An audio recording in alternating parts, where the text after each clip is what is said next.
Hey, everybody. Nicole Bonner, Thrive Chiropractic Coaching. And today is the Wednesday workshop. And I'm so happy that you are here joining me. If you guys are here, please give me a shout out. Let me know that this stuff is valuable for you. So all over and over and over again, I've often seen people post on chiropractic groups that they are getting ready to quit chiropractic. Are you getting ready to quit chiropractic because you're in overwhelm or you're in burnout? Well, if you are, today I have 4 hacks for you, 4 tips. Here's the thing, you guys. This is so important. I hope you guys are listening up. If you are a chiropractor, you're not just a chiropractor. It's not something that you just do. You're not just a chiropractor because you fell into it. You're a chiropractor because you have a gift. You have a gift for humanity that no other person on this planet has besides you. And your gift is so unique to you. It's as unique as your fingerprint. Okay, so if you're thinking about quitting chiropractic, really what I want you to do is I want you to take a deep look inside. And are you quitting chiropractic, or are you quitting the overwhelm and the burnout? Because those are 2 very different things. If I told you that you can have an abundant, a prosperous, a joyful, a fun chiropractic practice that would allow you to live a life of security, that would allow you to live a life of abundance, that would allow you to live a life of freedom, because that's what we as chiropractors enjoy. And the thing is that most likely nobody ever taught you the skills on how to become a business owner. You see, because being a chiropractor and being a business owner, those are 2 very different things. And you may have the skill to be a chiropractor, you may have the gift to be a chiropractor, but maybe nobody ever took the time to mentor you or to coach you, or maybe you didn't take the time to look into gaining the skills and the knowledge and the tools that you need to become a business owner. That's why I created this group that you're in right now, training students and chiropractors into business owners. That's why I wrote courses on how to open practices. And that's why I coach people all over the country every single day, opening practices all over the country. And so it's very important that you get these skills and you get these tools and you get this knowledge, because if you don't, trying to become a business owner without the proper guidance and direction, it can be very stressful and very overwhelming. So today I'm going to give you 4 hacks. Are you ready? Put yes in the comments if you're ready. I just want to hear that you guys are out there. All right. The first one is remind yourself, or remember, that overwhelm, that this stressful experience that you're having right now is only a season. It's an acute season, right? So when you're in overwhelm, what do we tend to do? We tend to stop breathing. We close up our bodies. We get all tightened up, right? I want you to just, your first step, number 1, relax your body, take in a deep breath, let out your breath, in through the nose, out through the nose. Relax your body, because when you're in overwhelm, the first things first is you cannot focus. Your focus just narrows. You lose vision, or you lose sight of your goals, your dreams. You lose sight of the end game, right? And when you're in overwhelm and when you're in stress, you are certainly not making very good decisions. In fact, the decision to quit the profession altogether may be one out of a reflex, out of fear, out of stress, out of overwhelm, and not really a decision that you were able to make based on reason and based on logic and based on being in a place of peace, right? Do not make any major decisions. Write this down. Do not make any major decisions when you're in a physiological state of stress, all right? To do this, think of what you're grateful for. There is a lot to be grateful for. I promise you, there is a lot of things in your life that you already have that you can be grateful for. So, um, if you were to take back that power, right? Put it back into your hands, right? And set your brain around the fact that this is just a small temporary experience that you have to go through, and I promise you that this season will end. We all go through it. I was just telling this story to one of the clients that I coach, and when I had first opened my practice, I remember every weekend I was out doing community events and doing spinal screenings. And I remember this one particular spinal screening. And if you guys have been here, let me know, right? If you guys have been here, put something in the comments. But I think every single chiropractor has gone through this at one point or another. That every weekend I was doing community events. This one particular weekend, it was in the summertime. Everybody was down the shore, everybody was having fun. And I had to go out, drag all of this equipment, set up this huge tent, and I had to do this spinal screening all by myself in like 85-degree weather. And I screened people. I must have screened, I don't know, hundreds and hundreds of people that day. And the end of the event came. And by the end of the event, guess how many people I signed up to come into my office? Zero. It was a big, fat zero. And I remember, I'll never forget this. This was 25 years ago, but I can remember it like it was yesterday. If I wanted to, I could even elicit the feeling in my body that I had. I remember packing up all my shit and literally hauling all my stuff off of the field. And I remember just walking, and tears were just rolling down my face. And it was probably one of the few, maybe one of the only times that I seriously considered quitting the profession, quitting being a chiropractor.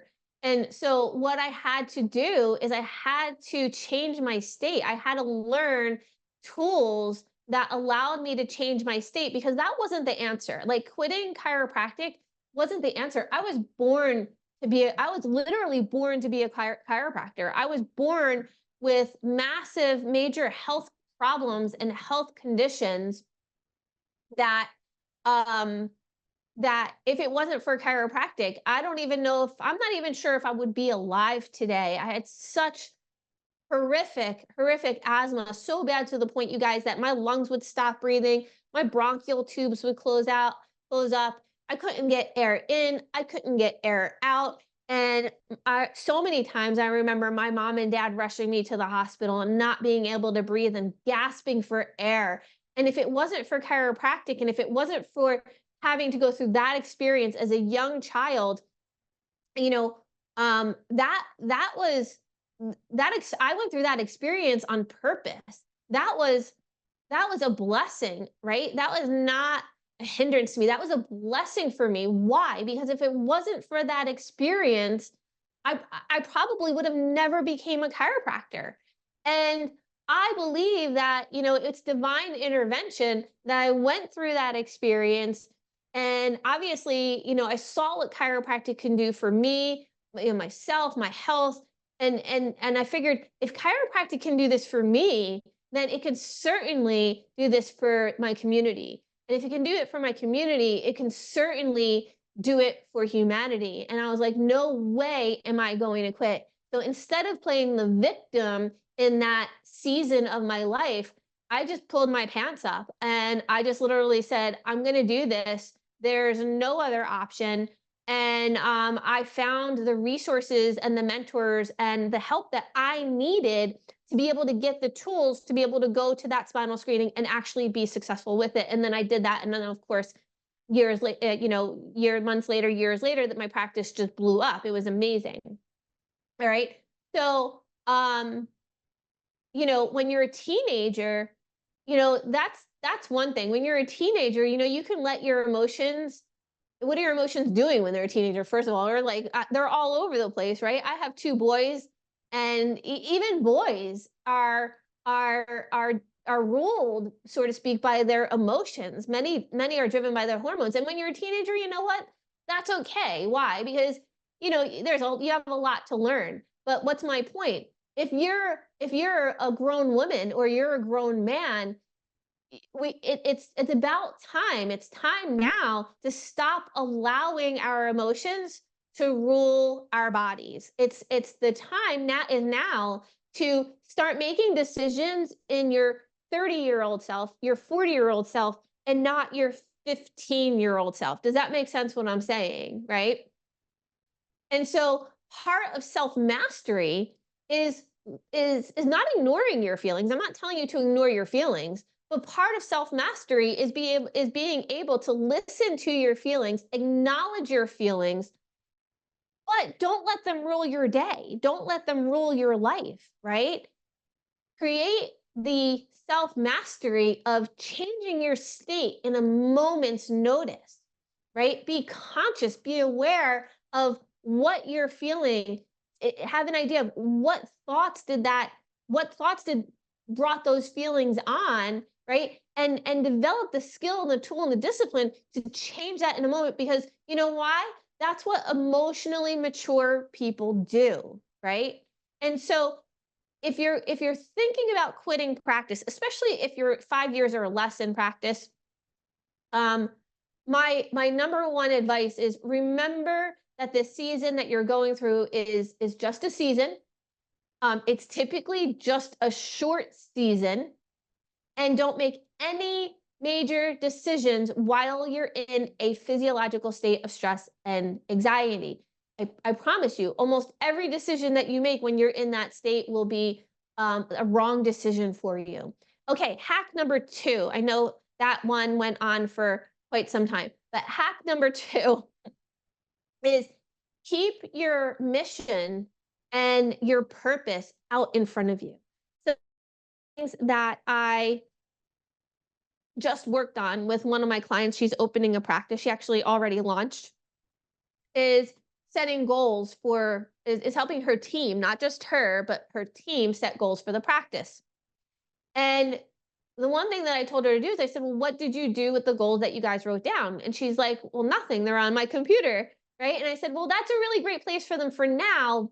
But what I want you to do is I want you to print out all of these sheets, and I want you to pin or post all these sheets along all the walls in a space where you gather with your team, you know, in a space that's just your team space that your patients don't see. This way, every single time your team walks into this room, they can visually see their mission, they can visually see their goals, they can visually see their intention, they can visually see their purpose every single time that they walk into that room. And that is hugely powerful.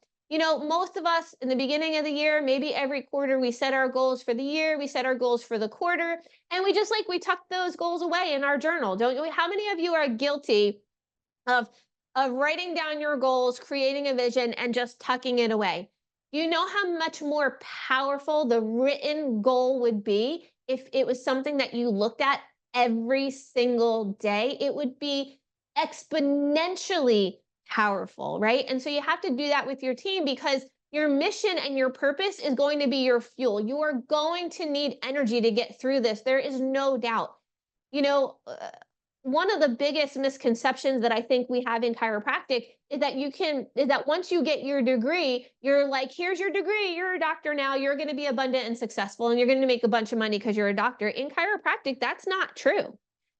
If you haven't noticed already, if you know, you probably wouldn't be watching this video if it was true, right? I probably wouldn't even be making this video, because I wouldn't see those posts that you're posting in all these group chats on Facebook that you're going to quit practice, or that you need extra income, or that you need ancillary income, or you want to, or you're asking, what else can I do in addition to chiropractic to make more money? You shouldn't have to do anything in addition to chiropractic to make more money. All right. Excuse me. So when the going gets tough, the tough gets going. There used to be a song back in the 80s or early 90s that said that, right? When the tough gets going, when the going gets tough, the tough gets going. I can hear the tune right in my head. How many of you guys know that song I'm talking about, right? And so you're going to need fuel, you're going to need energy to get through that. And your fuel is going to be your purpose. Now, listen, successful people say yes. Highly successful say no. What does that mean? That means that learn how to say no to anything that is not in alignment with your mission. That's not in alignment with your principles. That's not in alignment with your goals, right? You have to learn to say no to things that just are not in alignment with your purpose or your passion.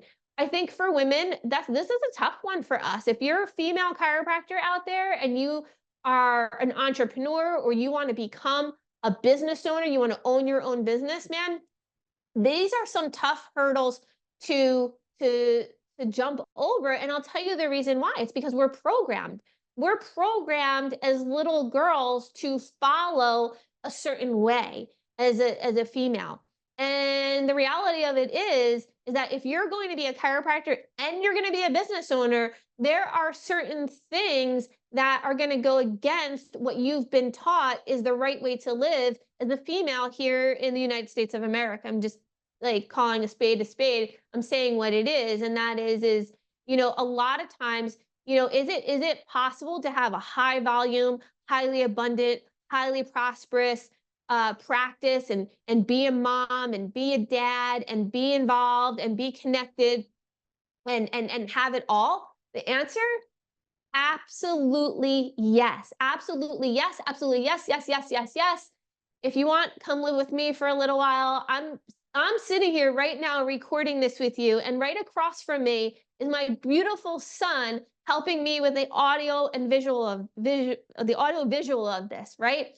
So you guys see him popping on my videos. He does photo bombs all the time, right? So why is that important? Because this is my momhood with him, right? Here he has this amazing gift, he has this amazing talent, and I'm an entrepreneur, I'm a businesswoman, and so this is my momhood with him. This is my connection with him, right? So just because my point is just because maybe your momhood doesn't look like what everybody else tells you it should, does not mean that it's wrong, you guys. And there's a lot of guilt and shame and fear and other negative feelings that sometimes we place upon ourselves because of what other people told us motherhood or fatherhood is supposed to look like. So for me, motherhood for me is probably very, very, very different than 98% of the other mothers on this planet, as well as it should be, right? Because I was divinely created, you were divinely created, and our lives are so unique to ourselves. Once again, they're just as unique as your fingerprint, right? And so be okay with saying yes to the important things, but also be okay in saying no to the things that aren't in alignment with your values, your mission, your purpose, and all that, your soul's purpose, really. All right, hack number three. Oh God, I love this one. All right, you have to break the habit of scrolling. Now, I know what you're thinking. You guys are thinking, Dr. Nicole, literally this video that you're making has stemmed from you scrolling through chiropractic groups on Facebook. And I'll be like, yeah, you got me. Actually, no. I do use Facebook. I do use social media. I do go on Instagram. I do all of those things, especially because my livelihood, my coaching, I have a coaching course online. A lot of what I do, a lot of my content is on social media, right? And so I do use all of that stuff, but I use all of that stuff for my content creation, to put my course out there, to put myself out there. I use social media so that you and I can connect, right? You and I can actually get to know one another, and we can be on the opposite ends of the continent, and you and I can develop a relationship on social media.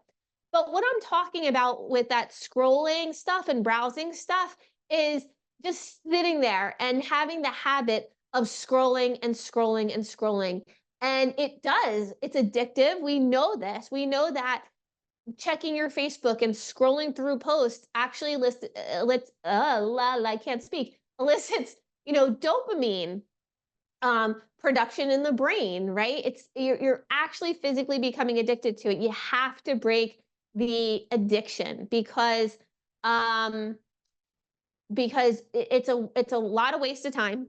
It's a lot of wasted space. It's a lot of wasted energy. Energy. It's a lot of wasted energy. You know, there's a lot of good on Facebook and social media and Instagram. You can learn a lot. You can gain a lot of skills and tools, but have you ever noticed that people can also be really negative on social media? And so your brain is a sponge. And so sometimes, no matter how hard you try to stay positive, that negativity gets in there, guys. It gets in there on a subconscious level, right? So protect yourself, protect your brain. Um, and stop scrolling through those posts and comparing yourself to other people. All right. Well, you guys stop it already. I asked one of my associates, she had anxiety. And I said to her, I go, you're 24 years old. You just graduated chiropractic school. You got the world in the palm of your hand. You're working in your dream practice right now, which was my practice. Awesome. You're working in your dream practice right now. You're seeing a bunch of kids, which is what you want to do. Why in the world do you have anxiety? And her response was, Dr. Nicole, you just don't understand our generation because we have so much competition out there. I go, what do you mean competition? She goes, well, just being on Facebook. She goes, everybody's posting all the things that they're doing on Facebook, all the places that they're going, all their new cars, all of their new clothing, all of their designer handbags. And she goes, that's a lot to keep up with. And I'm like, what made you think you have to keep up with all that? And what makes you even think half of that shit is true? Because it's probably not. My husband, he has this saying that he always says. He always says, like, when you look at the couples that are posting all of these like all of this great stuff about their relationship, it usually means that there's a problem in the relationship. And I was like, no. I was like, look at these people. They're so happy. It's true. This is a true story. And like a week or two later, we found out they were getting a divorce, right? And so these people posted hundreds and hundreds and hundreds of pictures of them kissing one another and loving one another and speaking good into one another. And you should be doing that. But just remember that as you're seeing all this is that's what you're seeing on Facebook. You're not really seeing the underlying reality of a person's life. And so stop scrolling, stop browsing. And number four, hack number four, and then I gotta go, guys, because I have a coaching call after this. But hack number four is start using blocked time. What does that mean? Blocked time. Well, everything in my week is blocked out. Okay. I have a weekly planner. I can see the entire week in one section of my planner. And that's it, man. It's my time gets blocked out, and I am very disciplined with that time block. And so, like, there's been times where if a patient came in late and I had to be off the floor at 12 o'clock to get to a coaching call or to get to another commitment that I had, that was it. I was off at 12 o'clock and I was done off at 12 o'clock. And there were times that I would just leave and get off the floor, and those people were not, they were not seen. They were not seen because I have to honor my time block. Because if I don't honor my time block, then I get into this frenzy and I get stressed out and I get in overwhelm. Why? Because I'm trying to do 5 things at one time when I only blocked out enough time to do one thing. Does that make sense to you guys? So the best advice that I can give you here, it's something you can actually do right now, is you can go on Amazon. I love Clever Fox planners. You can go right on Amazon. You can order a Clever Fox planner. I get the whole year planner and I get the weekly planner so I can see my entire week as a whole. And every Friday, at the end of my day, at the end of my business day on Friday, one of my rituals is I actually go through my whole upcoming week and I block time for my entire upcoming week. So there's literally not a moment that goes by that I have quote unquote free time, because guess what? My free time is actually blocked off in my planner. That's exactly right. So my family time, my free time, my spiritual time, my business time, my growth time, my personal development time, those are all blocked in my planner. I don't have my planner right here right now, but if I did, I would actually open it and you would see that every single time block is blocked. And so that's really important. You want a clear project with, you want to have clear projects. You want to have clear deliverables. Deliverables. That means clearly what are the things you're going to do that week that's going to result in moving the needle to the next level, getting you to the next level in growth, getting you to the next level in practice. What are the things that you have to do this week and that are time blocked for those things, that if you do these things, you're going to go to the next level, right? And so that has been a tremendous lesson learned in my life. If you are struggling to stay on purpose, if you're struggling with time, if you're struggling finding time to spend with your spouse, with your husband, with your wife, if you're struggling to find time to spend with your children, I promise you this tool will help you tremendously, tremendously. All right, you guys. So guess what? We're out of my time block for, for the Wednesday workshop. So I hope this stuff blessed you. This is stuff that you guys can start right away. And I will see you guys next Wednesday.